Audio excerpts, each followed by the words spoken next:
English channel में आप सभी का स्वागत है। आज हम हिंदी का शिक्षण शास्त्र 2 के तहत लेखन क्षमता का विकास के बारे में समझ बनाने का प्रयास करेंगे। जैसा कि आप सभी जानते हैं कि भाषा सीखने सिखाने के उद्देश्य के क्रम में भाषा के विविध जो कौशल हैं, सुनना, बोलना, पढ़ना और लिखना, ये कौशल जो है भाषा की अभिव्यक्ति का माध्यम है। लिखना शब्द जो है संस्कृत के लिख धातु से निष्पन्न है, जिसका अर्थ निपुणता से संबंधित है। इस प्रकार हम देखते हैं कि कौशल शब्द संस्कृत के कुशल शब्द से बना है, जिसका अर्थ होता है कुशलता एवं निपुणता से संबंधित।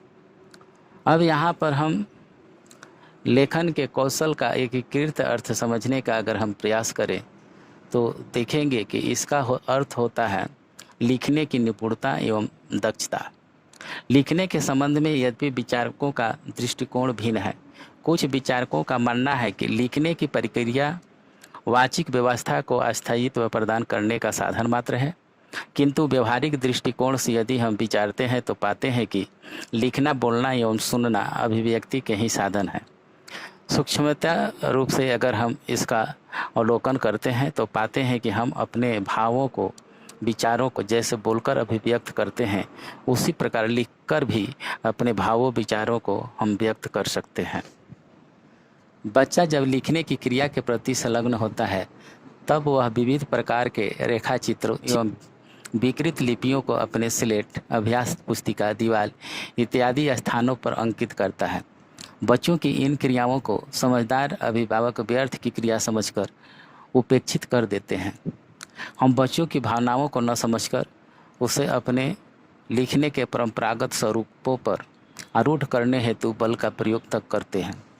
इन बल प्रयोग से बच्चा अपनी भावनाओं को वास्तविक रूप में अभिव्यक्त कर पाता है।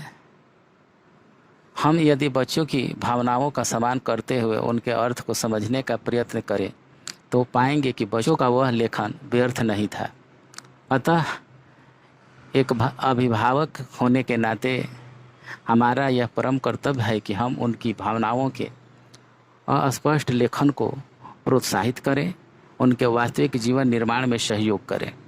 बच्चों की आड़ी तिरछी लकीरें पढ़ने लिखने की प्रक्रिया का एक बेहद ज़रूरी हिस्सा होता है। आप ये भी देखेंगे कि कोई भी बच्चा जो है जब वह लिखने की शुरुआती प्रक्रिया से गुजरता है तो वह सीधे अक्षर नहीं लिखता है, वाचिक प्रतीक चिन्ह नहीं लिखता है, बल्कि वह आड़ी तिरछी रेखाएं ही खींचता है और वहीं से उसका लिखने की जो क्रिया है वह शुरू होती है। अगर हम इन आड़ी तिरछी लकीरों को नहीं सराहेंगे तो बच्चे पढ़ने लिखने की यांत्रिकता में ही उलझकर रह पाएंगे। इस प्रकार यह जरूरी हो जाता है कि हम बच्चों की मनोभावनाओं को समझें और उनकी आड़ी तिरछी लकीरों को सराहने का कोशिश करें। बच्चे पढ़ने लिखने की यांत्रिकता में न उलझें, इसके लिए उनकी आड़ी तिरछी लकीरों को सराहना जरूरी है।